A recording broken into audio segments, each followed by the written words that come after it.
The warm-up is quite possibly the most underrated part of almost any training program.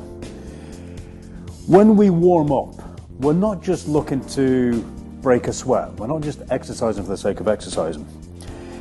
Yes, you're looking to raise the core temperature, which gets the blood moving. Now, it's important when we're sat around most of the day, especially if we've eaten, the blood gets diverted into the internal organs. Part of the warming up is, as we need to lose heat and we're using the muscles, the blood goes to the big muscles where it's closer to the skin, starts pumping out the heat, but it's taking fuel and energy into those muscles that we're about to use. So that's the number one reason. The second reason is we're looking to mobilize all our joints, get every joint moving. As a joint moves, you release what's called synovial fluid into the joint capsule. If there's no movement, there's no synovial fluid. You can liken that to a car engine. When you first start the car engine, it takes a minute for the oil to start pumping around the engine, and that's almost exactly, well, it's a close metaphor to how the joints are working. Okay, so we're not just warming up the muscles, but we're getting some lubrication into the joints. As we go through these warm-up movements, you'll notice there's a pattern where everything's kind of loading and stretching and then recoiling, that stretch and recoil. I call this the blue tack effect, in that if you take an old piece of blue tack and you start to stretch, if you stretch it quickly, it just snaps. It's kind of stuck, brittle.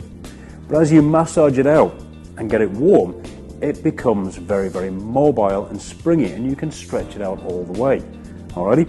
Now, again, it's a metaphor. It's not exactly how the body works, but it's a nice visualization. So as you load and stretch the muscles, they're becoming warmer, more mobile, more elastic, and you just move better. Okay? The final and probably one of the least talked about parts of warming up that I think, in my opinion, is we're all carrying either poor habits or old injuries or a combination of, and your warm-up is your opportunity now to throw in exercises that are going to get you into the best possible state to train, okay? So we can open up maybe if our shoulder's tight, we can do exercises that open up the chest.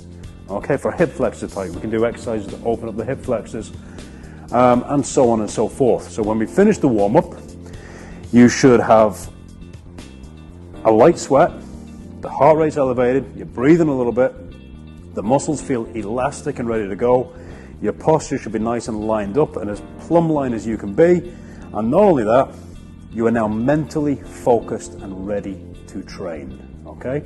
The end of the warm-up sequence is also getting your mind right. So by the end of the warm-up, you know the next thing is your training.